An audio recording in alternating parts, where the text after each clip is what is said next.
The first road course of 2024, the Saturday Night Grand National Series, gets to experience the thunder of Watkins Glen International as we continue the campaign for the championship. Now, I'll tell you this much, Jordan Kuntz, he's got 2 victories to this point of the season, and right now as we head to Schuyler County, is the favorite once again to go for what could be a hat trick for the driver, 2-time champion coming into this season. Welcome you all once again to Saturday Night Thunder. As always, I'm David Kreutz, commentating and producing tonight's action. 30 laps of action at the Glen, and you might think that's a short distance. However, for the first time in this league's history, Watkins Glen will not be with the NASCAR Cup Series layout. The historic Grand Prix layout with the boot will be included.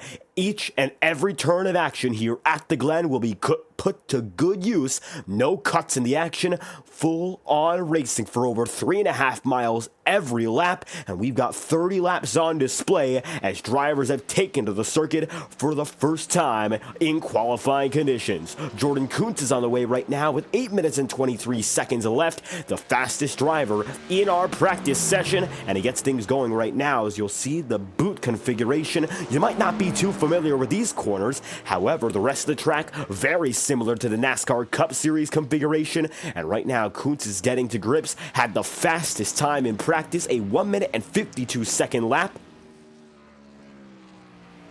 And as it stands, that's the time to beat. Coming across now, the Go Bowling Bridge, gonna make his way to the start-finish line for his first time lap. Green flag is in the move, and it's time for timed laps. That's how it's gonna go down. 2 laps that will count toward your overall fastest time, and you have 7 minutes and 30 seconds to get them done, each lap taking about 2 minutes respectively. So Kuntz right now has, of course, the opportunity to go for a full 2-lap session if he pleases. Sun is setting, and you'll see conditions are continuing to change. Mid-May in the iRacing sim, temperatures within the mid-80 degree mark in terms of Fahrenheit, so overall very fair conditions. Sun is setting and we see partly cloudy skies, so the cloud cover might come into play in regards to more or less grip as the race goes on. Right now, Kuntz is not your overall points leader despite the fact he has 2 victories. Points leader Jackson Van Pelt is going into the grass there, so he's going to have to back it down and get back on the way. However, for Van Pelt, he is currently your points leader. Minute margin, he's only ahead of Vinny Tigner by a total of 6 points. Vinny's Bristol event did not go as planned, got involved with some lap traffic drama as the race leader, and overall was not able to accumulate any solid points, finished outside the top 15 as a result. So I'm sure that for Vinny Tigner, there's a lot of room to improve here, understanding that he could have done definitely much better, and now trying to keep himself in the championship race because all eyes are on what Jordan Kuntz can do with 2 wins and 2 starts. He looks to be the fastest driver, and since he missed that one race, there's no chance for him right now to be the overall top of the board in terms of points. Additional championship contenders include Henry Kaloff, who was fastest in our earlier practice session today. It was about 3 o'clock Eastern. He took to the track and was the quickest driver, and quite a lot of drivers, of course, that we do not see too often taking practice, all of a sudden getting extra time in. Kaloff, we saw guys like Daffin, Vinny Tigner. In addition, you also see Jordan Kuntz. He's once again the fastest on the board. That's his quickest lap throughout the entire session, save for his fastest in practice. That's the second quickest time he's ran, and already he's looking to improve once more, and as it stands, he looks to be top of the board over 4 other drivers. James Bowden and Catamax and Channel Ray, great to have you both here. And in terms of how we're doing tonight, it's been a great night of racing. We kicked it off with the Zandvoort Grand Prix a few hours ago. It was a thriller till the end. Pedro Bibel won. And a matter of fact, a few drivers who are in that league are also in this one. Michael Deitch, for example, he'll be doing the doubleheader on Saturday sometime soon. We hope to have him there, and we hope to have a lot of these drivers, as it looks like they're all getting to grips with the road course nicely. The stock cars by no means are easy in terms of being quick, not nimble, very heavy, and in terms of the grip, it's not at all aerodynamic. A lot of mechanical grips. You have to really wheel it inside the cockpit, and looking at Jordan Kuntz right now, that's exactly what he's doing. He's about as quick as his previous lap, if not just a little bit slower, about 1/10 of a second off right now, and it's very hard to keep the speed, given how much he's course, attacking the track, warming up those tires. He's trying to find something right now. He already has pole position by half a second. Definitely room for improvement, though, as he's going to come now back onto the NASCAR Cup Series circuit, make it through the penultimate turn, a left-hander, then the right-hander under the Go Bowling Bridge, and he will get back on the way, this time by his final lap concluded, very close to being quicker than his previous time, and it looks like coming down to the Go Bowling Bridge, he's just about a tenth of a second quicker, taps the wall, and that is going to be it. His qualifying run is over, so close to improvement. That's a 152.817. That qualifying lap would have put him third on the board. Rick Spencer Waltz at pit road. Vinny Tigner is right now at pit road as well. He will not get a second chance to go for another lap, and Jackson Van Pelt just completed his run. He scored in 7th. Catamax confident that Vinny Tigner is going to have an opportunity to win this season. He's been quick, already has a runner-up finish under his belt.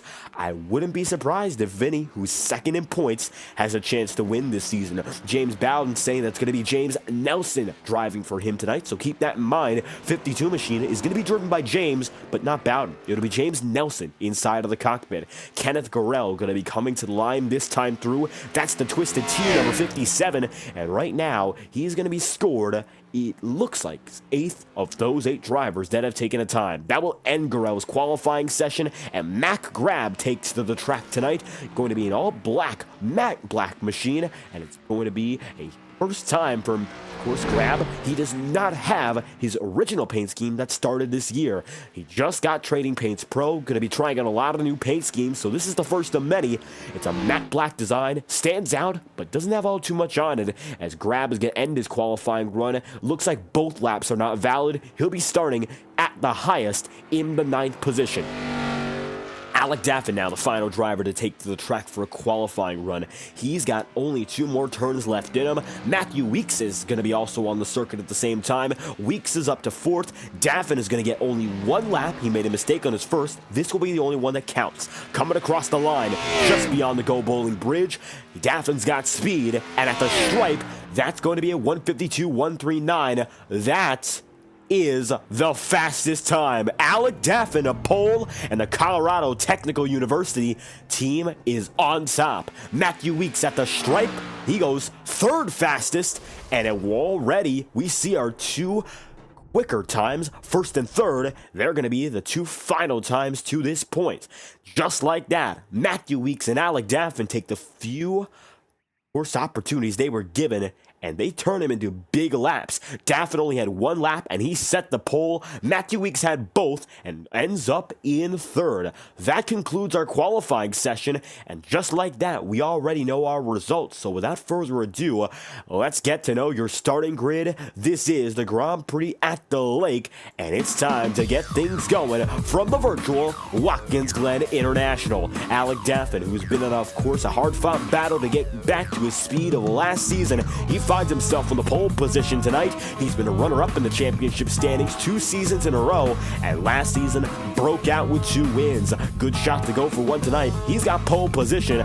152.138 for Daffin, and it's going to be Jordan Kuntz second on the board, fastest in practice, second quickest in qualifying, with a 152.203 for the driver of the number 99, your defending race winner who took the checkered flag at Bristol. Matthew Weeks is going to be third with a 152.504. Third place for Matthew Weeks as his number 11 team is back in action, and William Schmidt, after a podium finish at Daytona, returns to the track tonight. 152.758 for Schmidt. He's very comfortable up into the front of the field at a road course, so keep him in mind as the race goes on. Henry Kaloff competed in our event last season at the Glen when we used the trucks and the shorter configuration. He's looking to go for a top 5 finish, if not even higher, as he starts 5th tonight, 152.786 just behind William Schmidt. Rick Spencer Walt's going to be 6th on the order, and he's got a 153.75 to show for it, and it's going to be Spencer Walt just ahead of Vinny Tigner,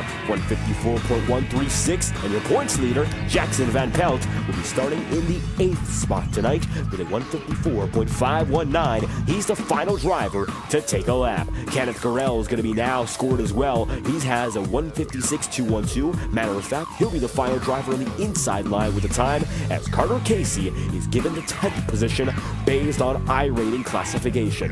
Kyle Jackson will then be in 11th, with Connor James in the 12th spot, and Matt Grab will be position number 13. Tyler Seaver is going to be outside of row number 7, starting in 14th tonight, with Chris Tripp rounding out the top 15, and Curtis Sabaron returning. That's the number 54. Then in 16th, CJ Allman's going to be 17th on the board inside of row number 9, and Michael Deitch finds himself 18th. The New York Natives is the final driver on the outside line, with James Nelson substituting for James Bowden. The final of the 19 drivers on the starting grid at the Glen.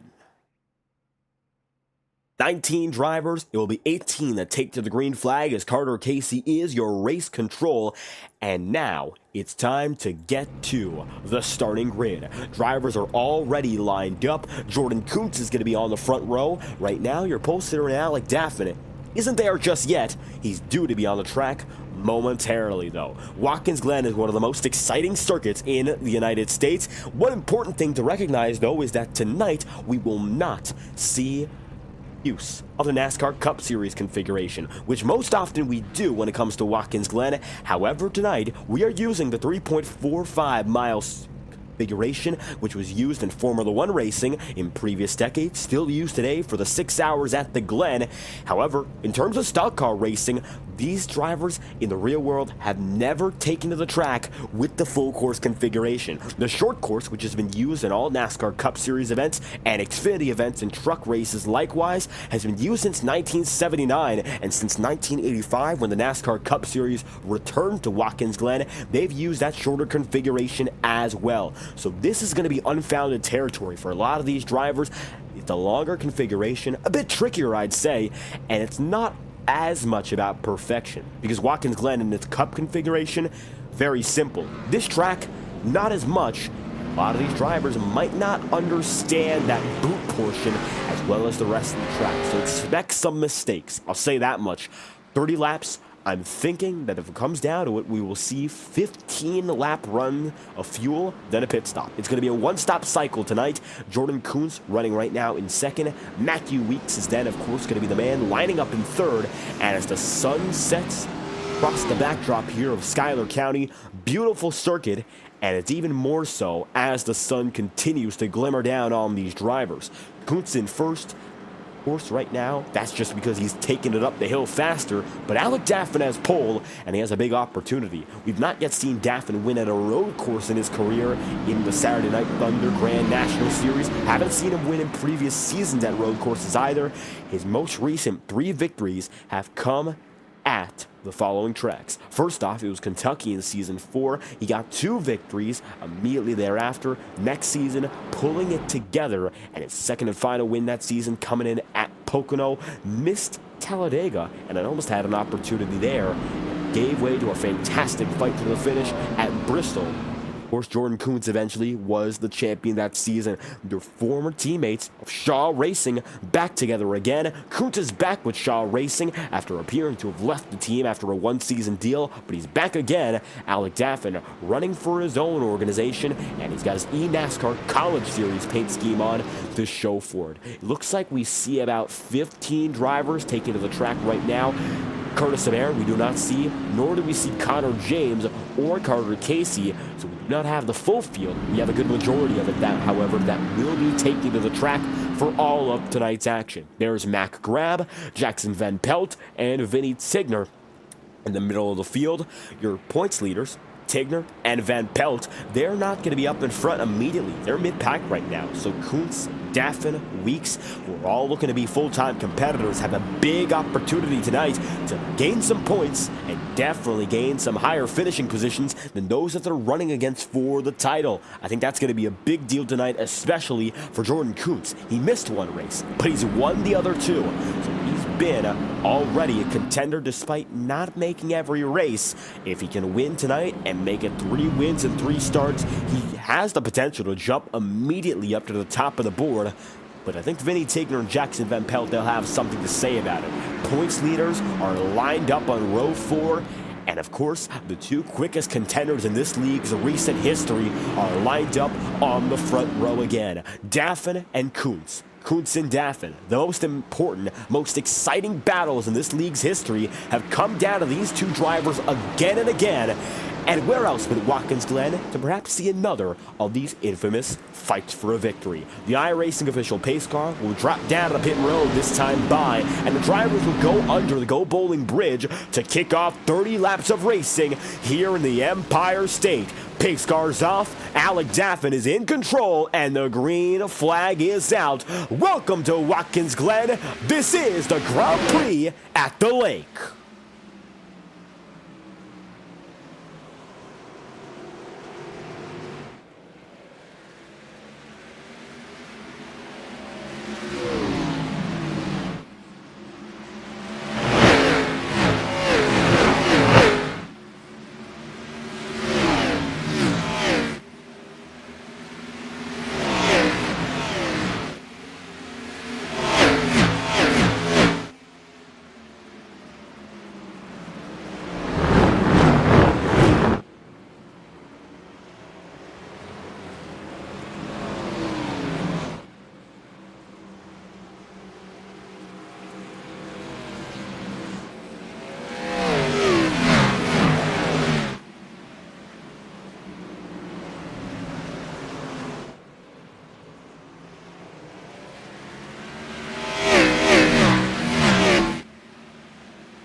"16 drivers got on the way at the green flag. All 16 are still driving. William Schmidt, as you saw, took the race lead, and now the 79 is up in front of both Daffin and Kuntz, and he's put himself into the battle already, looking to be a firm contender all night long. William Schmidt back on the way in his number 79, had a career best finish of third at Daytona, and now finds himself as the race leader. Going to be down to the inside. Jordan Kuntz looking at Alec Daffin's second place. They're neck and neck as they come through the penultimate corner this time by, but Schmidt's already built himself about a half-second gap with Jordan Kuntz there in the runner-up spot. Very nice start there for the number 79. Kuntz gets around Daffin, but I'm sure he was not expecting that pass to be for second.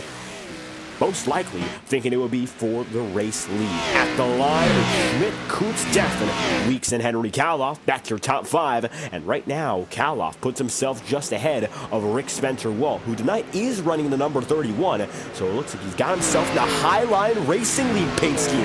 That's the paint scheme ran by Dylan Petit. And how about that? Look at the crossover. Highline Racing League is coming back to FTN this Thursday, as a matter of fact, so stay tuned. Dylan Petit's number 31, we did not expect to see so early in the week, but there it is. So how about that cameo? Rick Spencer-Walt's got a Highline Racing League paint scheme on, and a little bit of advertising, so we'll thank him for that after the broadcast, but that's another exciting series. And guess what?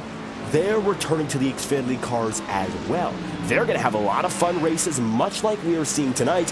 So a little bit of interleague promotion there. Highline Racing League making a bit of a cameo. And Rick Spencer-Walt is driving a Dylan Petit throwback, shall we say, as he finds himself right now right behind Henry Kaloff. Now that's pretty interesting. We're going to go update our overlays and put that 31 number on. Didn't quite expect to see that, to say the least. Kaloff runs in fifth. William Schmidt still leads the way and doing a very good job at that. He now has the advantage, holding it by half a second over Jordan Kuntz and Alec Daffin.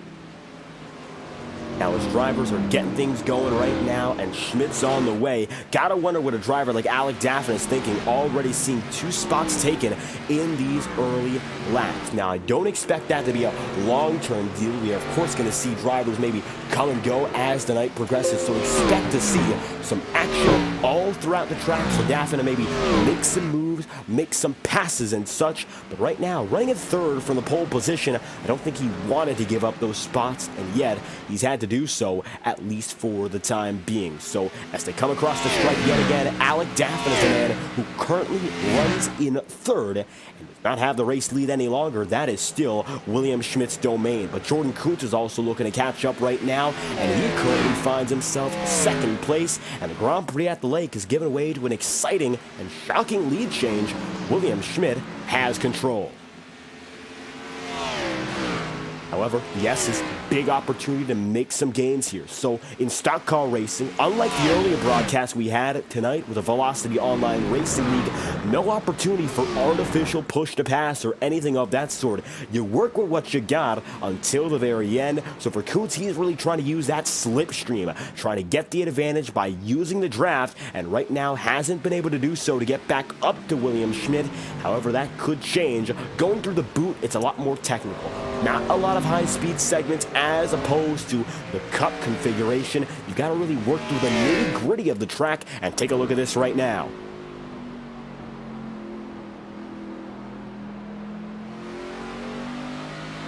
Jordan Kuntz running in second. He's about half a second behind even still, and CJ Allman looks to have just retired. Network troubles in previous weeks, so it could be the same cause for concern once again. Kuntz is going to see the sun beaming in his windshield here, but looks to still have control. Last time by, he was about half a second quicker than William Schmidt. It has not made substantial gains just yet, as they're going to come across the stripe this time through. Jordan Kuntz still going to be within arm's reach, just has to wait for a mistake here, and it's a tighter road course when you're not using that Cup configuration only, because you can't really send it deep into the boot. There's less room and a lot more of that dirty runoff. There's the grass, there's the gravel, there's the pavement, and it's going to catch you out and destroy your car. Here, it's a little more forgiving. Turn 1 is the most forgiving of all the circuits in stock car racing, as look at the runoff, how wide that is. In the real world, you're actually able to use that. It's not preferable anymore, but you still can. Here in iRacing, they will give you track penalties, track limit penalties. You can be a little bit off of the curb and still have a chance to not get a penalty. Top two are getting away. Closest battle right now going to involve those in the middle of the field. Here's Rick Spencer-Walt and his Dylan Petit throwback. Finds himself now in 6th. Jackson Van Pelt, your points leader, runs in 7th. And Matt Grab finds himself now in 8th. We're going to grab the Matt Black number 53, making a little bit of time through the bus stop. And if you saw through the bus stop, he was eating up the curb. That's what we call it here in terms of stock car racing. At Watkins Glen, you want to get on the red and orange curbs almost all the time. It cuts distance, and especially through that bus stop, if you can sail through, you'll save a lot of time. Look at how Matt Grab is much closer than Jackson Van Pelt was there to the inside of the corner as he tries to conserve on distance here. Van Pelt ran a little bit wider, lost some time, and you'll see as they go back on the incline once again, Van Pelt is closer, but actually gets a better exit there by using a little more of a reserved line. Did not try to cut in aggressively, did not try to go in all out. Grab is definitely using a lot more of that braking zone and uses it much better through the final corner of the boot. He'll return to the NASCAR Cup circuit just about 0.4 of a second behind Van Pelt. Jackson holds on nicely right now, and your points leader still runs here in 7th, but compared to Jordan Kuntz, who's in 2nd, Alec Daffin, who's in 3rd, and of course, Vinny Tigner, 9th. He's ahead of Vinny, but of course, dangerous drivers like Kuntz and Daffin, who you want to be ahead of, he doesn't have that track position. Matt Grab gets loose, saves it, and keeps on going, but that was a dangerous move. And luckily, he stays back in formation. Didn't get loose. He keeps driving. Everyone is on the lead lap right now, save for CJ Allman. 15 drivers left on the track. Michael Deitch right now is having a little bit of trouble. He's running in 15th. And I think that stems from the fact that tonight, I don't think he's on a wheel, he's on a controller. So take a look at those inputs. Here on iRacing, if you do not have a steering wheel, it's still possible for you to compete. And you'll see right now, Deitch is trying, but it's so much harder to be precise. And that's been his trouble. At the NASCAR Cup Series circuit, he's not too far off the pace, but the boot is really the kicker. No pun intended. And I think that's what's hurting his chances here of staying with the rest of the crowd. Running 15th, so he will not finish dead last, but you gotta be a lot more patient when you're on controller. Not as much opportunity or room to make those intricate motions. And now Jackson Van Pelt is getting closer to Rick Spencer-Walt. Spencer-Walt in the Menards number 31 runs in 6th right now, and he's had some solid performances throughout the season. However, currently finds himself just outside the top 5 at a road course. We've seen him several seasons now, known for making savvy strategy calls that sort of defy the odds, and I think that's been a theme of his driving that gives him better finishes than most often intended. Right now, the 31 runs in 6th and currently trying to keep the defense going. Spencer Wald being a little less risky through the corners. Van Pelt, who's trying to make up spots fast, has a lot of time and a lot of reason to be a riskier driver. So I think that's going to be a trend for Jackson Van Pelt, especially in the early going. Make up time before that first and only pit stop cycle, because there's only one window predicted tonight, and you'll be in a much better standing as the race goes on.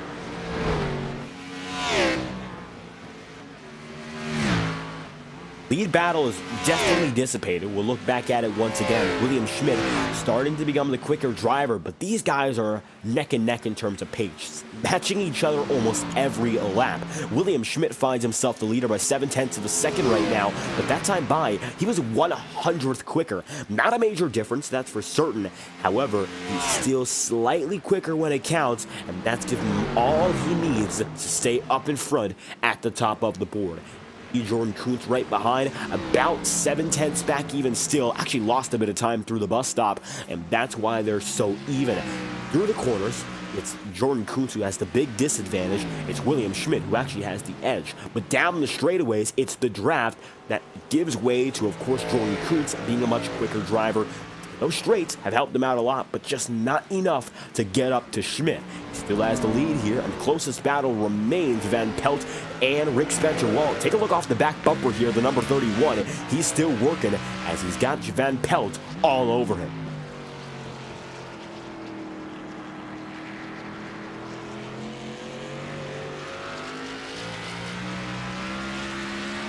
You see how close Jackson is getting time and time again, and I'm arguing that he's going to go even closer if he has the room. Right now, it doesn't look like he's really been able to step on it and get close enough. Let's see, through the final 2 corners of the boot, he usually loses time. Now back 0.6 of a second. Previously, it was about 0.4 of a second. So not as consistent as he goes through the boot portion of the circuit. However, overall, definitely quick enough to keep up with Spencer Wald and maybe get to pass him. Kenneth Garrell with some trouble that time by. He's now 29 seconds behind your leader and is being caught by Chris Tripp in the Hardy's number 90. Now you can see it's James Nelson in the number 52. Tonight, James Bowden being substituted for. That is Nelson inside the cockpit. Right now, Bowden getting to grips. He finds himself from the back of the field up to 12th. So there's a chance for a top 10 run tonight, which would definitely be more than serviceable for this team. An impressive start to the night as Bowden still trying to make up time, or rather James Nelson is trying to make up time for James Bowden. And coming across, it's going to be now lap number 8 next time by. Jackson Van Pelt stays close, and take a look here. Going down to the inside line, he's taking a look there, and Rick Spencer-Wald doesn't have the opportunity. He's going to slide back in the line and go through the bus stop as such.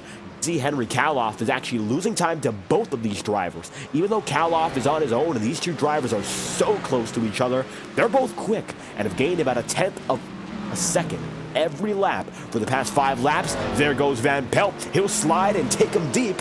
Now Rick Spencer-Wald's going to have to put himself back together and get through once again. Just like that, it's going to be Jackson Van Pelt taking the 5th position, or rather takes it up to 6th, looking for 5th with Henry Kaloff. The battle continues here, but it's going to be Rick Spencer-Wald now on the back end.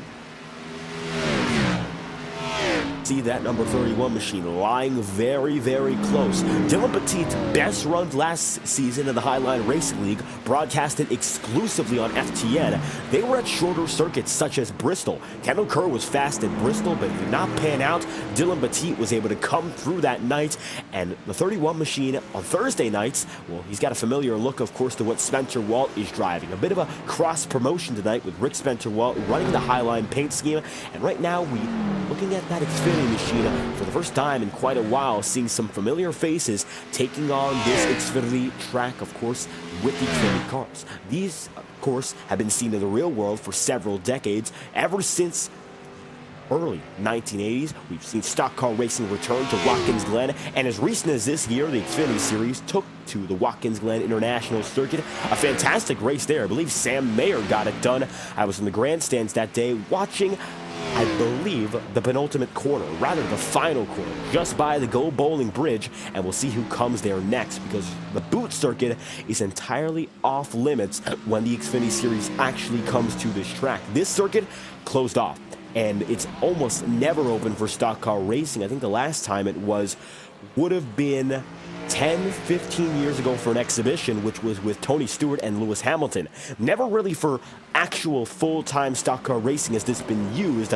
Unfortunate, but only for historical events or endurance racing to this point in time is the boot seen in a racing competition. It's a very, very fun addition to the track, and right now, I think Jordan Kuntz is getting comfortable. That time by, he was the faster driver of the two, and you can see half a second separating Schmidt and Kuntz.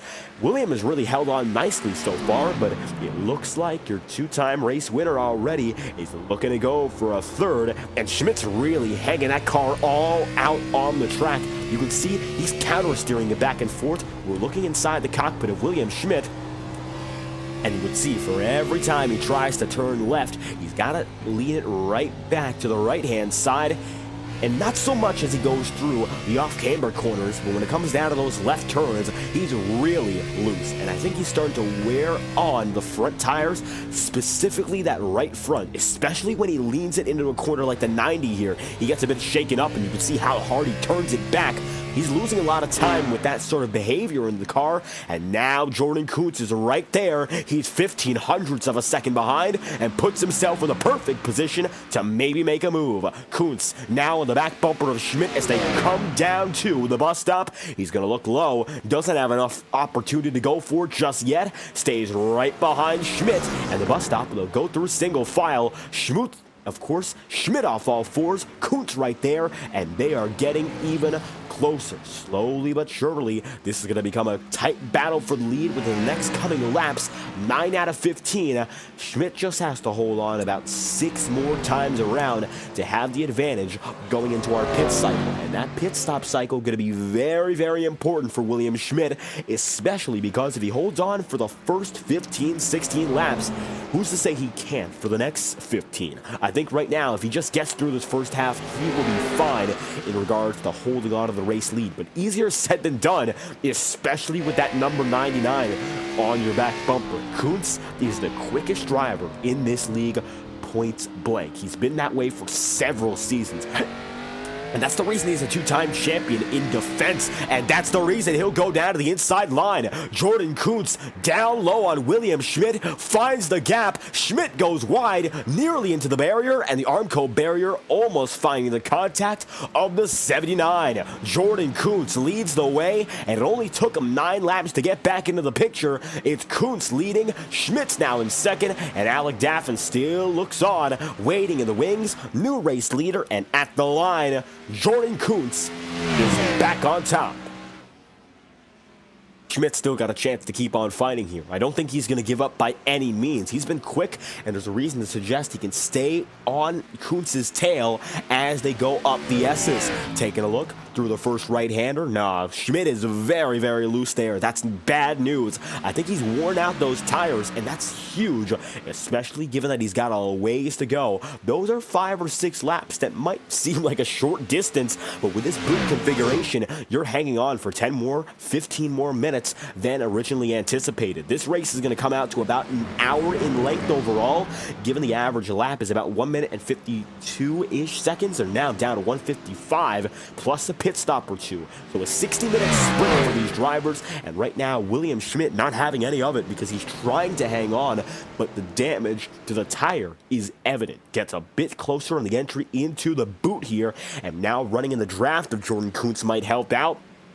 But we'll see how much longer he can really hold on. It's so much harder to keep up with the leader after you've been passed compared to defending on the driver in second when you're the leader. It's one thing to pass someone, another to catch them, and another to stay with them there. Because now it looks like it's Schmidt who's still there, but slightly losing time.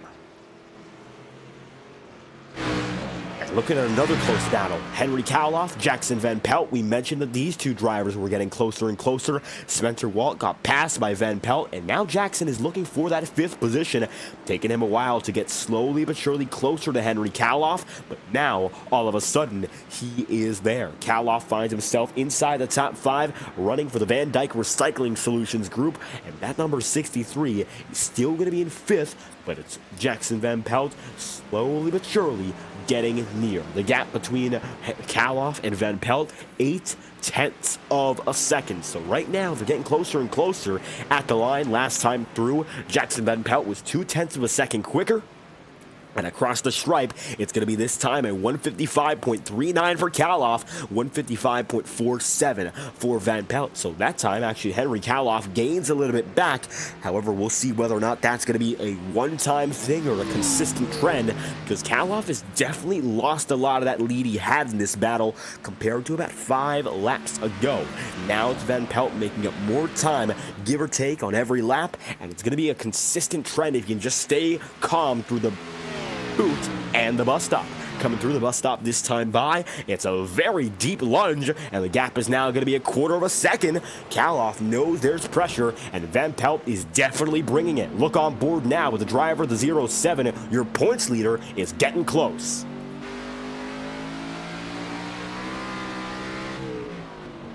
Jackson Van Pelt gonna lunge it very deep. It's gonna be Cowloff who gives him that room. They're side by side, and Jackson Van Pelt takes no prisoners. He's gonna be up on the outside line, still fighting. And now they're going to be neck and neck as they get back on the incline. Cowloff stays on the bottom. Van Pelt stays up high. Van Pelt's going to get loose, and he keeps it together. Cowloff is going to back off, knowing that could have been a risky situation, and they both keep it straight. But take a look who's also in the mix now. Rick Spencer Walt is watching Cowloff, and Rick Spencer Walt might have a chance to make it 2 passes in 1 lap. He's going to go a bit high, but does not have the room. Van Pelt is going to keep himself now in 5th, and just like that, Cowloff is in the middle of a 3-car sandwich here. It's a lot of pressure, and all of a sudden, Cowloff, who backed off thinking that Van Pelt would spin, ends up being passed by Van Pelt.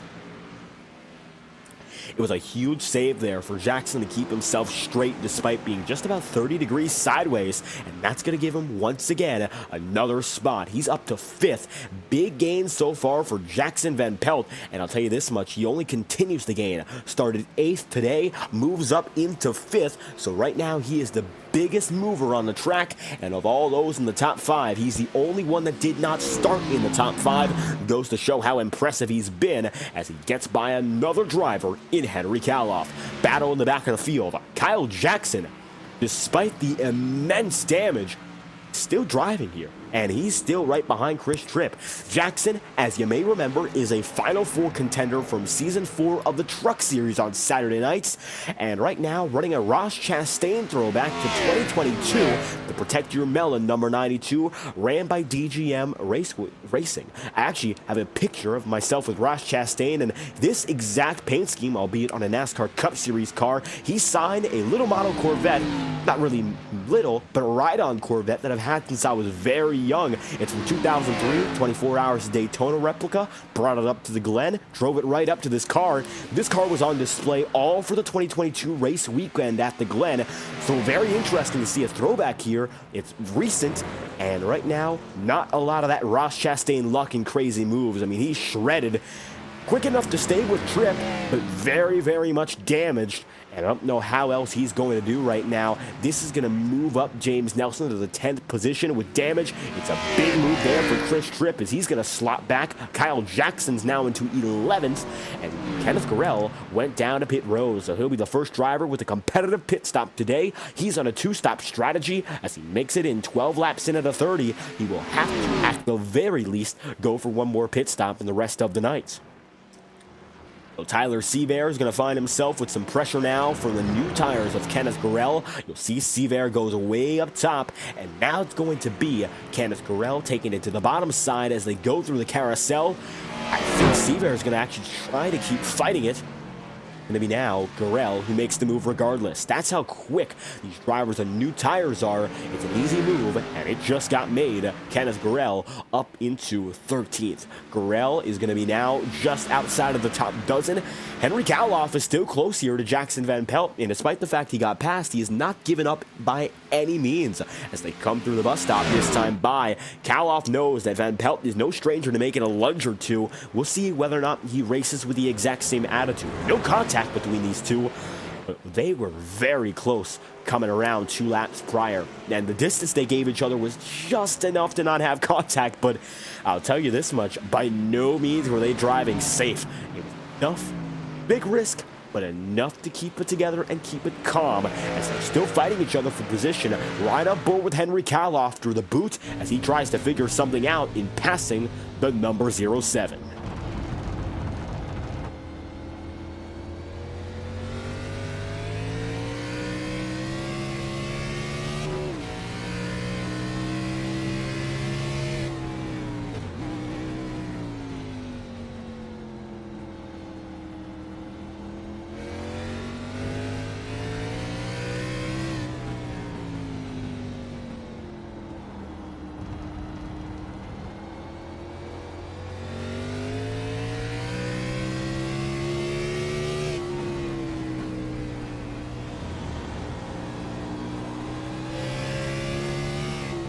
Right now, coming into the 90, you see Henry Kaloff is still there as they make it by the front straightaway. Kaloff has stayed about a quarter of a second behind your points leader. Jackson Van Pelt having a solid top 5 day, just has not been able to catch up to anyone in front of him so far. That's been the big trouble. Only one driver has taken a competitive pit stop so far. Michael Deitch missed the start, got back going, and finds himself now in 15th. However, there's only one driver that went down for full service. It's still Kenneth Gurrell. You'll see this battle continue. One driver who's not really been involved with any battle all night long is Matthew Weeks. And Weeks has been on his own, running in 4th basically the entire night to this point. William Schmidt able to get the jump on everyone in that first lap when we watched it. And ever since, it's been Matthew Weeks really running by himself, running his own race, keeping it calm and keeping it collected. And now he's slowly but surely making time back up on Alec Daffin. There's about a 3-second gap between the two of them, so nothing all too crazy in terms of getting close. But it's calm, consistent driving right now that's kept Matthew Weeks in the top 5, despite really not seeing anyone all race long. Ever since the drop of the green flag, he's sort of been alone, and nearly halfway in, while still isolated, he's having a very, very solid night. I think that's going to continue as this goes on. Just does not want to make a mistake in terms of something on pit road. Lap machines, might see a few on pace. Michael Deitch right now is going to be coming out of the Go Bowling Bridge and is going to be making his way to the 90. Just a few seconds behind, you're going to see Jordan Kuntz coming in the frame. He's going to be exiting the final corner, and he would be the first driver put 1 lap down. Jordan Kuntz would be, as William Schmidt comes down to pit road. That's your first big competitor down and in, and a leader comes in at pit road 15 laps in out of 30. Just like that, we got ourselves some pit road not struggles. We do have a struggle for the lead. It's still playing out. Undercut for William Schmidt. He's hoping to get back out in front of Jordan Kuntz, and he's going to play his cards a little different than your current race leader. In addition, Rick Spencer Walt comes down and in this time through. That's the number 31 on the way in. And now, with Spencer Walt coming through, 2 drivers making it together, and Jackson Van Pelt has lost a bit of time to Henry Kaloff. Henry got the spot back and now puts himself in 4th as they both have cycled up 1 position. So not only has Van Pelt lost the spot, he's also gotten one back. So sort of still in the top 5, albeit Henry Kaloff is still going to have a spot there too, making a position back up. It's very close racing even still. Vinny Tigner down to pit road this time by. Spencer Wald is now exiting, and you'll see the 31 coming out this time by. 15 laps in at a 30. It's a halfway shuffle as all drivers are making it around. You'll see there in the backdrop Kyle Jackson, who now runs in 10th. Chris Tripp, who's in 11th. Jordan Kuntz is going to be coming out of this boot very, very soon to bring us into the second half of the race. And a little bit of smoke from the tire there, a bit of a tire rub, shall we say, for Jordan Kuntz. You can see how much looser he is than he was to start the race. That time by was a 155.072 for Jordan Kuntz, and is still running at a very quick pace. However, I think this time by we might see him come down to pit road. Kuntz going to be locking it in. Down and in he will go. Pit road for your race leader. Jordan Kuntz makes it through. Alec Daffin would like to lead a lap or two once again. He's going to come across the stripe and bring us to lap 16. New race leader again. It's Alec Daffin with 15 laps to go. New race leader, and just like that, the 48 gets the bonus points. Another driver to take it to the top of the board. Kuntz right now is going to try to cycle in just before William Schmidt gets to him. Schmidt right now is going to be coming out of the final corner, and you'll see he's going to go under the Go Bowling Bridge. Jordan Kuntz is just a few seconds ahead, still in his pit box here. It's going to be a very close call.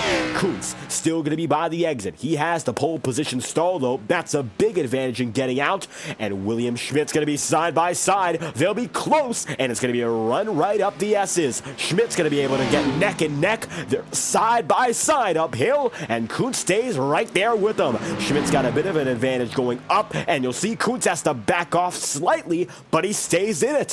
Full throttle, the battle for the lead, side by side as they go through the bus stop. They'll nearly touch doors, and the bus stop will have nobody give in. 2 by 2 even still. Schmidt hops the curb. It's going to be Kuntz who goes wide. They're still neck and neck, and they take it side by side into the carousel. How about that?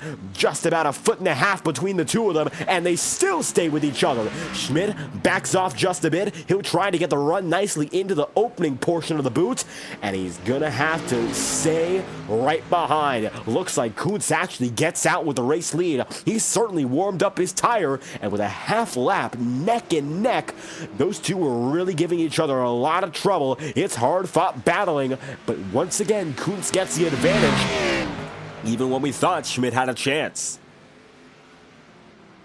That's about as close as it can happen. I don't think it could have been anything closer. Those drivers so tight to one another, and they able to give us a fantastic half lap of racing, able to actually get away from it clean. So as we come across this time by, Alec Daffin has some trouble. Looks like he actually disconnected, and from the lead of the race, we're looking at Alec Daffin. Yes, he was disconnected manually, so there looks to be some trouble on his end. He's going to Alt F4 and get out of it once more. Alec Daffin out of this race, and CJ Allman looks to have been out as well. That's about the same time. Just like that, big time trouble. So Daffin, we're going to take a look back and see whether or not this was an incident, because it's looking to be that someone else was removed at the same time as Daffin's incident. We're taking a look back 60 seconds now to what might be the biggest hit of the entire race. Just like that, trouble brews for Alec Daffin, although I don't believe anyone else was involved. He's simply disconnected. Here's a look back once again. He came down to pit road, and you'll see him making his way in, and it looks like smokes up the tires. And was that the last we saw of him? It looks like might have been. See how much he's slowing down. He just disconnects immediately. So Daffin out of the cockpit just like that. Matthew Weeks, your new race leader and one of your leading contenders, disconnects manually. Nobody else involved in that one. Daffin is going to give in and give way to another spot on the podium. So Matthew Weeks, who is still out in the head right now, he finds himself up in front. He will be cycling back into third. When he gets out of this stint, he looks to be 24 seconds ahead of Jordan Kuntz. The average pit stop coming in at about 43 seconds in length, and Matthew Weeks has a 47-second advantage in front of Henry Kaloff. So expect Matthew Weeks to stay inside the podium, as you'll see now. Rick Spencer-Walt, Jackson Van Pelt, and in addition, Henry Kaloff. That's the three-car trio fighting just outside of the top three. How about that? 14 laps to go. A little bit higher. Rick Spencer-Walt's going to take it, but doesn't give in much in the slightest. There's Van Pelt trying to keep him honest, but right now Spencer Walt runs in the top 5. He could cycle up into 5th. Best case scenario if he gets by Kaloff, and of course if Van Pelt gets there too. Look at how close Jackson was to sliding again. They're still side by side. Coming into the NASCAR Cup Series portion of the circuit, it's still Spencer Walt way down low. Van Pelt's gonna keep it high. They're side by side as they come through the left and right hander. It looks like to the lefty, it's going to be Now, Jackson Van Pelt, who lost the spot, Rick Spencer Walt gets it back. Spencer Walt's going to make way through again, and under the Go Bowling Bridge, it's the Toyota Supra back in firm standing. And a solid job there for Dylan Petit's throwback scheme, the 31 Menards machine. Rick Spencer Walt back in fifth. One final reminder for those who are coming in for the first time tonight. We see Andrew Schulte in chat making his way in. Highline Racing League, they're starting Thursday night, and this number 31 is a bit of a cross promotion. Tonight, Rick Spencer Walt, who typically runs the 31, has the Dylan Petit Menards paint scheme on, which was used in season 13, I believe, of the Highline Racing League. Prior to the FTN appearance, they were previously broadcasted on Max Speed TV. A lot of fantastic events in that time period, and Dylan Petit, one of the regular drivers there, and a little bit of a fun piece of trivia. The HighPoint.com Premier Series back in its day, until about season 14 when it was on FTN, and Highline Racing League, Saturday Night Thunder, both using the Xfinity cars, and both will give us hopefully as good a battle as this. Look at Jackson Van Pelt. He'll take it right by Rick Spencer Walt, neck and neck again. And while Spencer Walt tries to send it deep, it looks like Jackson Van Pelt really loses it on entry. How about that braking zone? Again, they're going to be right with each other, 2 by 2, as they're going to be still chasing down Kaloff. Now going to be making out of the boot once again. Braking point where it's a little more generous than others. There's a lot of asphalt runoff, but you still don't want to get off the track as Spencer Walt gives way. Jackson Van Pelt once again takes a spot back. And fifth is held again by Jackson Van Pelt. 12 laps remaining. A dozen to do it here for Jordan Kuntz. And he's out in front. Nobody else with him now, leading by nearly 2 seconds over William Schmidt. Of all the races that Kuntz has done so far this season, he would, if he wins today, have 3 wins in 3 appearances, and he has been by far the dominant driver of the season already. Last season came through with 5 victories on the calendar. In season 4, likewise, he was as dominant, but already he's stacking up wins again and again and again. Most similar to what we saw in Sean Conklin in the IORA Cup Series when he came home with his inaugural championship. He had 5 wins. In the first 8 races, he had 4 already. He really controlled the first half of the season, and it allowed him to cruise until the very end. And that might be what Jordan Kuntz is doing right now. He missed a race, which of course is not anything you really want to do as a driver, but he has been on fire in every appearance he's had since that point. And right now, Shaw Racing definitely glad that they signed this number 99 once again. He's been able to repeat the success and the fortune of his previous seasons in a row, and now is looking to keep himself out in front with 11 laps to go this time by. But William Schmidt has kept him very, very close. I don't think Schmidt right now has the raw pace to get back up there, but we've seen that Schmidt's been able to lead some laps today, has a total of 9 laps led under his belt so far, so by no means has he been a slouch in this event, but he needs something to happen up in front of him. I mean, we have not seen lap traffic in quite a while. Don't think that's going to play into effect because Chris Tripp and Kyle Jackson, they're still facing off against each other, but they're still a minute and 30 seconds behind with about 20 seconds of room until the leaders get back to him. You'll see Jackson once again has fixed up his number 92, so he's going to be in much better standing to go the rest of the way. 11 laps to go right now for Jackson, who runs just outside the top 10. My apologies there. James Nelson, I'll tell you this much, he caught me by surprise. He's up to 9th right now, running for James Bowden. 52 doing very well so far. A bit of a recovery race, shall we say. Nelson running as a substitution driver has really given it his all in terms of making it up through the charts tonight. And from the back of the grid all the way to the mid-pack, very solid performance, and something to be proud of here is Matthew Weeks. He gets really loose, and that's through the bus stop on his own. And we'll take a look back. No major incident, but Matthew Weeks definitely lost himself there and had to go a bit through the lawn mowing route almost. And you'll see it starts on the extra tarmac and nearly ends up in the grass. So luckily, nobody around Matthew Weeks does not lose a position. and stays in third regardless. So nothing going to be lost there, but it was definitely a tricky moment for Matthew Weeks as he hopes to get back on the way. Now, Jordan Kuntz is going to be going through the boot once again. You'll see as he slides in and out of these corners, he's been able to make that flow work better than just about anyone else. That time by 1 minute 53.794, and that is by far the best lap on the track, and nobody else is within the same range except for William Schmidt. Schmidt's about 0.2 of a second off. That's for the time being, and the rest of the field is more than 1 second off at the very minimum. Fastest lap in the session so far, 1 minute 51.995, run by Jordan Kuntz, and he has 10 laps to go to keep on with this race lead. Looks like Rick Spencer-Walt's got some damage. He just fell behind Matt Grab and finds himself with a little bit of contact as Grab makes it through for the 6th spot.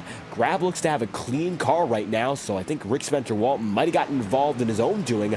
We're going to take a look back right now and take it back half a minute to find out what caused the trouble here. Spencer-Walt and Matt Grab, for the first time tonight, they're around each other, and this is the reason. Yep, looks to be self-inflicted off of the final quarter here in the boot. Just couldn't keep it together. You saw the grass tracks. That's going to cost Rick Spencer-Walt a lot of time. Had a lot of speed earlier in this race and still does seem to have the pace for maybe a 6th place run. But Matt Grab gets around, and that's some more track position for the number 53. As Jordan Kuntz is set to exit the boot this time by, we'd like to remind you all, 22 laps in this time by, and as always, TrackCams22.com provides the highest quality iRacing cameras for all of your broadcasting or photography needs. Check out TrackCams22.com or Facebook.com/TrackCams if you'd like to learn how to use the best cameras on iRacing.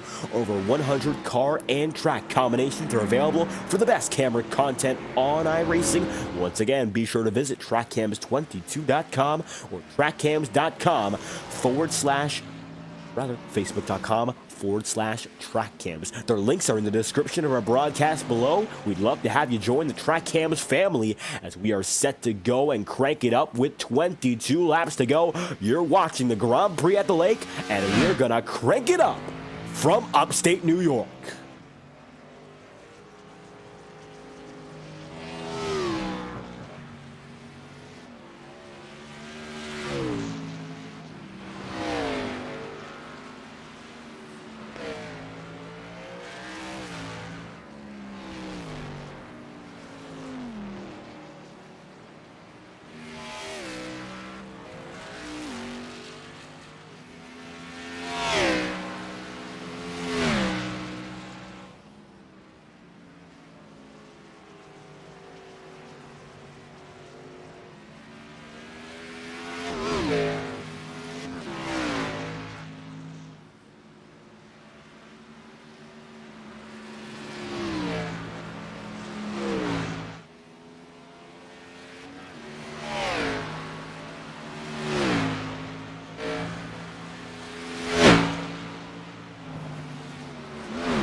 Returning to our normal coverage with just under 7 full laps remaining. Jordan Kuntz remains dominant and holds on with a race lead here. How about this event? 7 to go. Jordan Kuntz still on top, and the chat room active. Tell you this much: if you've got a favorite driver, be sure to shout them out. We'd love to hear who you're rooting for tonight. So far, everyone's got a chance to make up some spots still.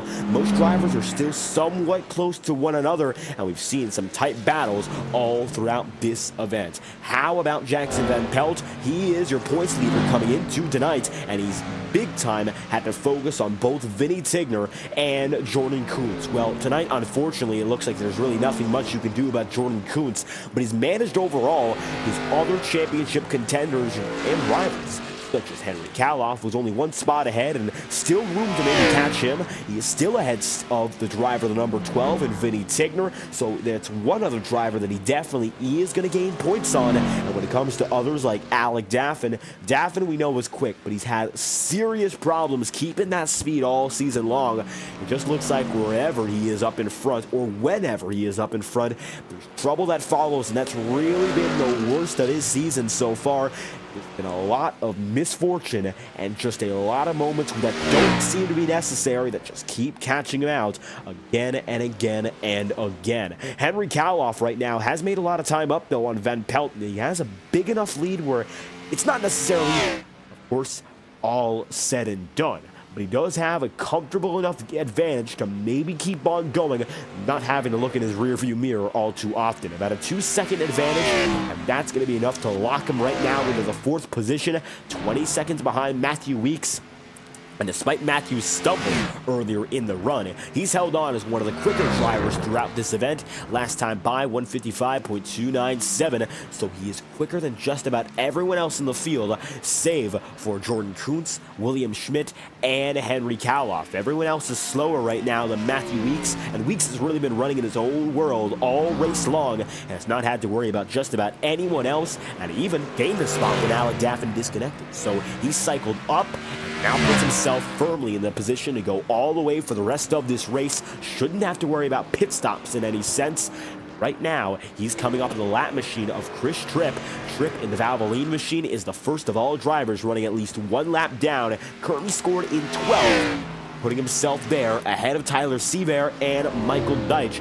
Deitch having trouble on controller today. Seaver and Tripp having some early incidents that kept them out of the front running. And Kyle Jackson remains as the final driver on the lead lap, despite how destroyed Kyle Jackson was to kick off this race, which was a huge shock given how he's usually able to keep things out of trouble. He's been able to rebound to stay just outside the top 10 in a dangerous position to start, but overall, very solid rebound performance for Kyle Jackson as Kenneth Gorell runs then in 10th. Gorell is going to be the Twisted Tea machine just inside the top 10. He's behind James Nelson, who runs tonight for James Bowden, and the Simons 52 still inside the single digits. A very solid performance so far. Vinny Tigner, as we previously mentioned, he is in 8th tonight and has ran a very calm race, losing a few spots more than he'd like, but stays within the 4th row of the grid as he was when the race started. Rick Spencer-Walt had damage to, of course, kick off the second stint, but the 31 keeps on going nicely and now runs in 7th with 5 laps to go. He's behind Mac Grab. Grab, who could be in the midst of his first top 5 finish, is 6 seconds behind Jackson Van Pelt, and your points leader runs now 3 seconds back on Henry Kaloff. That brings us back to your podium. Matthew Weeks, who's entering the boot right now, William Schmidt, who's in 2nd, and trailing Jordan Kuntz, and of course, your race leader with 26 laps on the board. Coming up to lap number 27, it's Kuntz, and he's got the edge as he come across the stripe next time by to make it only 4 laps to go. Another dominant performance, and it would be win number 3 on the season if he seals the deal. This is not done deal, of course. Race is still going, but a dominant performance from Kuntz would really put himself in the top 3 points conversation, as if he isn't already. I think it's no surprise, of course, that Jordan Kuntz is one of the quickest drivers that has ever taken to the track in this league, and the fact he's consistently up here no matter what has been a testament to that longevity. We saw, of course, last season he did not come home with the victory at the Glen without, of course, the fight for it. There was a tight battle. You saw Jordan Kuntz was in the mix with drivers such as Alexander Russell, keeping it very close till the very end. However, now it's Kuntz who's out in his own world. William Schmidt is about 3.5 seconds behind, and even though there's still an opportunity for Schmidt to maybe make up some more, maybe a second or two, doing that consistently with older tires is troublesome. Take a look inside the cockpit right now for Schmidt, and you'll see how hard he's working it. And as a matter of fact, you saw he actually trimmed a bit of the grass there. That's how tight it's getting. These drivers, not a lot of grip. They're working the car overtime right now, and with these older tires, which everyone's on, it just becomes that much harder. Schmidt is going back and forth in the wheels, sawing at it to get some speed out, and it's troublesome. Shifting gears back and forth, you got to keep an eye on that, of course. Got to keep an eye on the perfect line, and you can see the handwork by no means is it easy. This is only about a 60-minute race from start to finish. We kicked off the broadcast about an hour and 10 minutes ago, and these drivers have about 5-6 minutes left of racing overall. Doesn't mean this is easy by any stretch of the imagination, though. See, with Schmidt working the car back and forth like that for just one section of the track, imagine the fact that he's done that now, give or take 27 laps, which are just about 45-50 complete minutes of racing where you're on the wheel, you're on the throttle, working the pedals, working your hands as well. It's not easy, and right now, Schmidt keeping the speed is a testament to the management of the car and the management of himself. Kyle Jackson coming up on Kenneth Gorell. These drivers are in jeopardy of going one lap down. This is the battle right now for 10th. Jackson looks to be quicker. Gorell has held a spot for quite a while. However, Kenneth has consistently found a little more trouble in keeping that pace, and his consistent inconsistencies starting to trickle down and lose him a lot of time. 3 laps remaining this time through, and now 1 minute and 48 seconds behind Jordan Kuntz. See, Kuntz is now in frame in this battle. It could be for the first time a driver put 1 lap down on pace. Haven't seen anyone put down without the green flag pit stops, of course. Michael Deitch is 2 laps down, actually, so he would be the first of which. However, he came down a pit road for an extended pit stop, 2 minutes and 18 seconds, and that all but guaranteed he'd be out of it. Look at that. Henry Kaloff goes very wide, trying to avoid Chris Tripp, and that's going to lose him 2 seconds on the lap. Jackson Van Pelt, no such worry. He's much quicker, but now he has to make it by Chris Tripp as well. How is he going to go about it? He goes wide. Chris Tripp is going to stay narrow, and Tripp plays a big role there in the battle. All of a sudden, it might be feasible here for Henry Kaloff to get cut by Van Pelt, and he's now going to have a chance with 2.5 laps remaining. Kyle Jackson looking for some room here on Gorell. Look on board with the number 92 and see how close he's getting here. You'll see he's making up more and more time. This is Kyle Jackson getting back on the NASCAR Cup Series layout, back on what he's more familiar with. Gorell's going to send it a bit wider there. See, Jackson stays right on the curb. He's going to try to be a bit more conservative until the Go Bowling Bridge. That's a huge gain on entry and exit. And coming across this time bottom of the stripe, Jackson is by no means out of this one. Now needs to find the proper spot to make the pass. He's not going to go for the lunge in turn 1. Instead, going to drop down to the bottom side and wait for the other driver and Gorell to go way high. And now they're going to be neck and neck through the S's once again. Gorell's going to keep it right in front. He gets, once again, back on top of the 92. That's a quick chop pass that keeps Gorell in position. All the while, there's Jordan Kuntz. He's making up a lot of time here, and he has to, because even though he's 3 seconds ahead, 3 seconds is not enough, not at all. And you'll see that William Schmidt is still charging right now, and actually was a half a second faster then. So Schmidt is putting up his best laps right now, and he looks to be even quicker than before. So keep that in mind. I do not think that Kuntz has any room to get caught in this lap battle, yet he's there. Jordan Kuntz is watching on. Kyle Jackson, we'll see how easy Jackson gives the spot to him. This is what it all comes down to here. I think if he can't get by Jackson easy, William Schmidt might have an opportunity to win.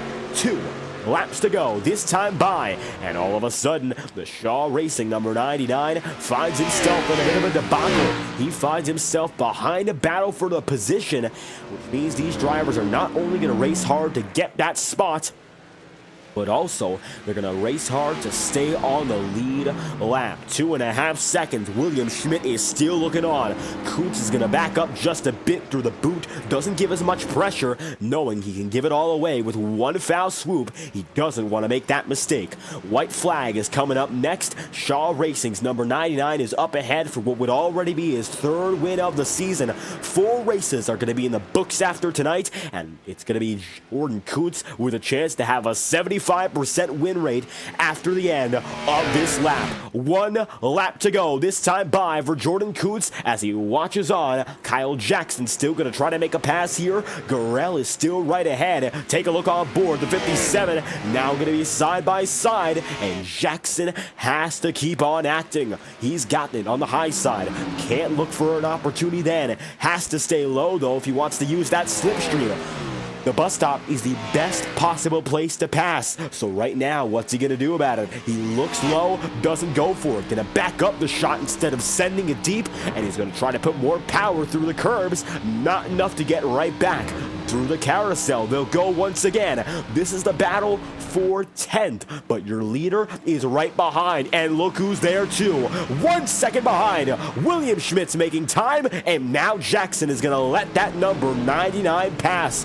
Jordan Kuntz in the middle of the lap machines. Jackson goes way high, might have jeopardized his race, and now it's Kenneth Gurrell, the only driver he'll have to make it by.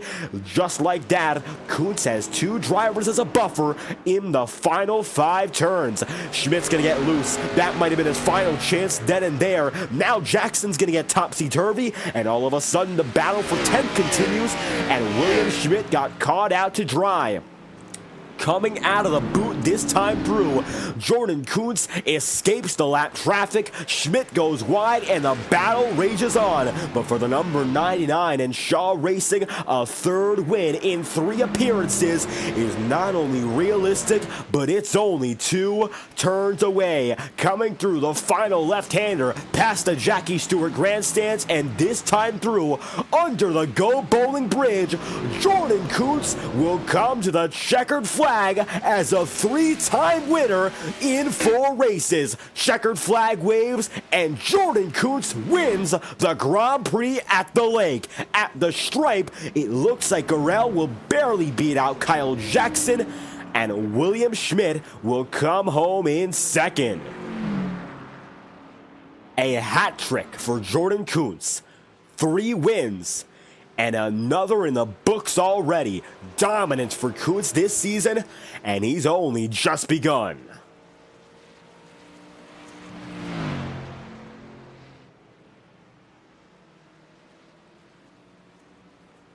As Jordan Kuntz goes around the circuit for a cool-down lap, let's take a look at your overall race result for tonight's event. Jordan Kuntz, as we mentioned, he will get it done over William Schmidt by 3 seconds at the end, with Matthew Weeks finishing in 3rd, 24 seconds behind. It's going to then be Henry Kaloff in 4th, 39 seconds back, with Jackson Van Pelt finishing in 5th. Your points leader stays in the top 5 at the end of the day. It's going to be Matt Grab, position number 6, just a few seconds off his first ever career top 5. And Rick Spencer-Walt in the number 31, and going to be 1 minute, 2 seconds back, and he finds himself 7th as all is said and done. Vinny Tigner going to finish in 8th tonight, 1 minute and 9 seconds back, and while still calculating, it's going to be James Nelson racing for James Bowden, who finishes in 9th, 1 lap down. Kenneth Gurrell in the number 57. Then it's going to be immediately thereafter Kyle Jackson 11th, Chris Tripp 12th, Tyler Seaver in 13th, and Michael Deitch 14th, with Alec Daffin and CJ Allman your only retirees of the night. Those are your race results from Watkins Glen International, and Jordan Kuntz is coming around one final time to celebrate another fantastic victory. This number 99 team cannot be stopped, and once again, he shows he's got what it takes to win wherever we go. Coming down to the start-finish line all over again, Jordan Kuntz, race winner 3 times over.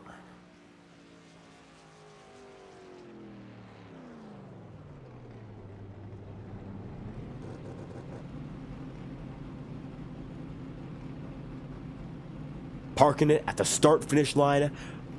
Maybe not the time for a burnout celebration. As usual, Kuntz puts it at the line first, gives it a moment to breathe, and the victory is his. Processing another dominant victory here, but tonight it was by no means an easy one. I'll tell you this much, it was a fight all the way to the very end, and of course, William Schmidt kept him very, very honest, and I don't think it would have been nearly as exciting a race if it wasn't for that last lap charge there. William Schmidt, the effort at the end really separates, of course, those who give in to those who just keep on going. Schmidt did not give up, and he stayed in it until the very end. Jordan Kuntz gets it done, though, and pulls into victory lane for the 3rd time this season. Checkered flag is yours once again, and for the first time this season, it's at a road course. This number 99 team can't be stopped so far. 3 wins and 3 starts. How do you feel? Definitely feel good. It was a really long and tough race. Definitely felt like one of the longest races I've did with it, with no cautions.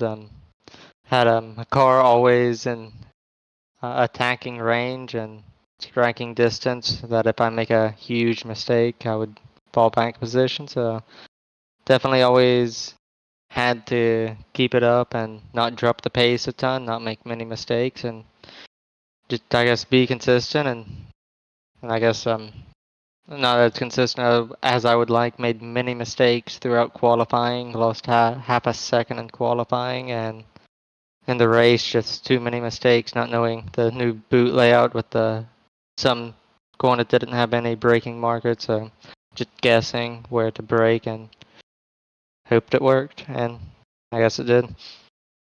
And everything worked out tonight. Fierce battle between you and William Schmidt till the very end. We saw at the final 2 laps how close it was between you both with the lap traffic.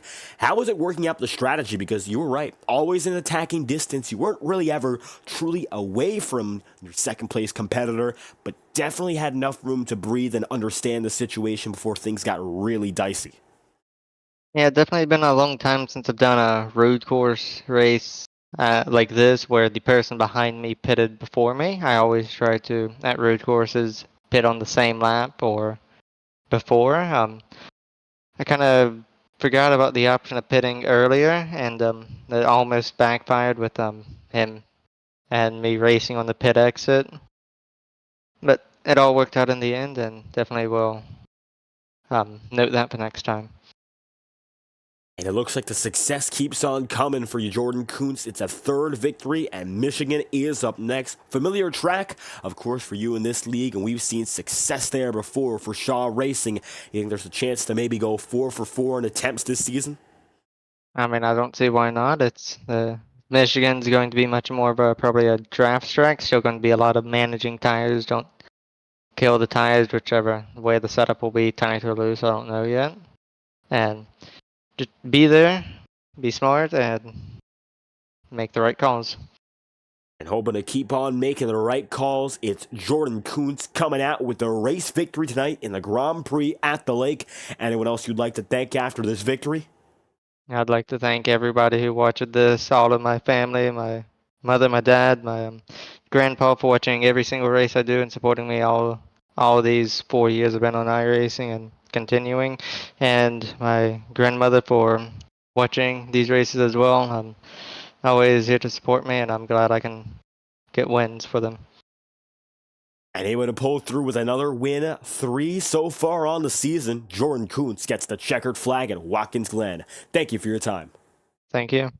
Jordan Kuntz on the move. It was a very close battle to the very end, and for every Jordan Kuntz, there tonight is a William Schmidt. Schmidt comes home in second, and tonight it was a very close one to the last lap. How was it making it happen for a runner-up finish, your career best, just moments away from what could have been a charge for the checkered flag?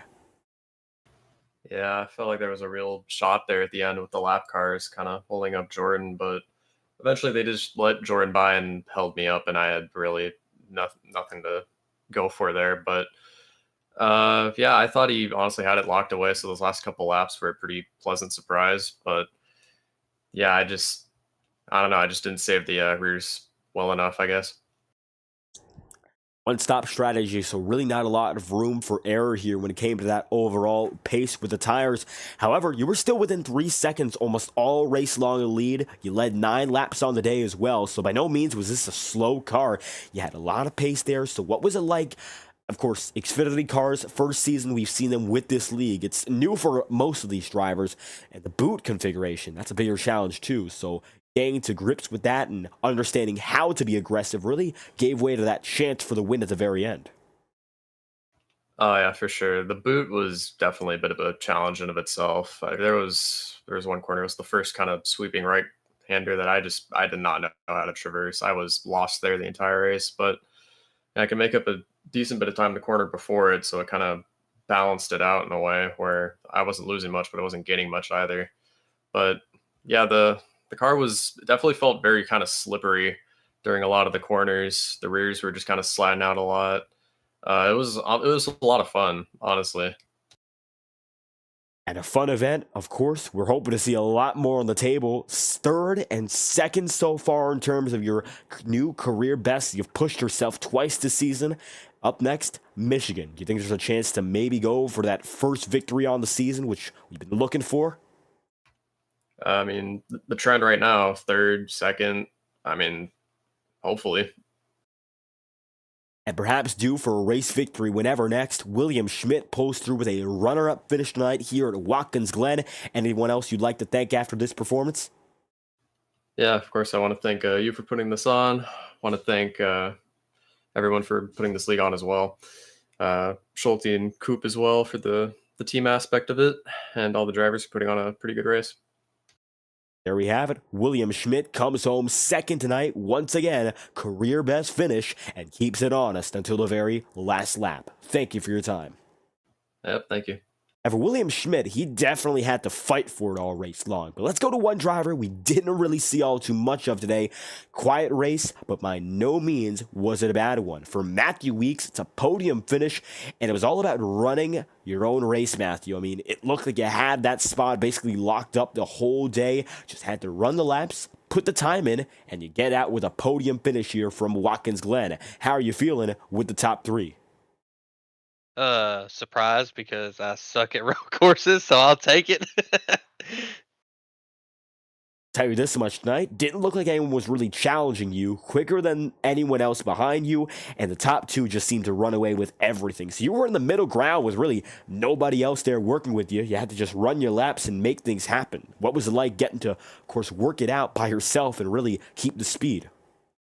It was nice because I've never raced the boot configuration of this track, so it was nice just being by myself and just running laps. I had to worry about no one else. So at first I thought I was going to finish fourth because Alec was in front of me. I don't know what happened to him, but I was just trying to run solid laps and finish where I was at. That was the main goal. And you definitely were able to run all those solid laps there. I mean, we're seeing you come back week after week, putting in solid performances. But with these road courses, I don't think we've seen you all too much in them. You said you weren't too confident coming in, but you made it work out with a lot of speed through the race. So was there anything else you think you learned that was the key to keeping that success? I just knew I have to get better at these tracks, so that's why I really showed up. I don't enjoy racing road courses with stock cars. It's just not my forte, I guess. I'm better on the oval side of stuff. So I was just like, I had to come in. I got to get better. I want to get better at these tracks to be able to compete. So a solid finish here to get some points and really go into the schedule now. Well, I think what Michigan's next. That's like one of my favorite tracks. So now it's just time to run some really good races, try to get some wins. And looking to go for wins, a track, of course, we know you're confident that. Up next in Michigan, we've seen you, those big tracks, the 2-milers, you're just about one of the best drivers in the field at them, maybe first or second top two no matter when. So you think you got the pace to go for that checkered flag? Yeah, I do. That's one of them tracks I'm very confident in racing, no matter what car I'm in or whatever. It's like I have a thing for Michigan, so I feel like I can compete next week for a dub. Matthew Weeks, looking forward to what's next here with Michigan. Comes home with a podium finish tonight. Or anyone else you'd like to thank? Man, shout out to you, man. I say it every time I'm up here. You do a good job by yourself, man. So shout out to you.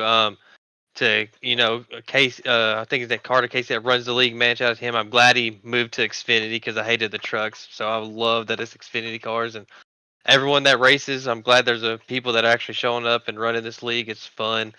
Everyone that watched, glad y'all stuck around and watched. I know road courses ain't that exciting, but it was a fun little race. And JV designs on the paint scheme.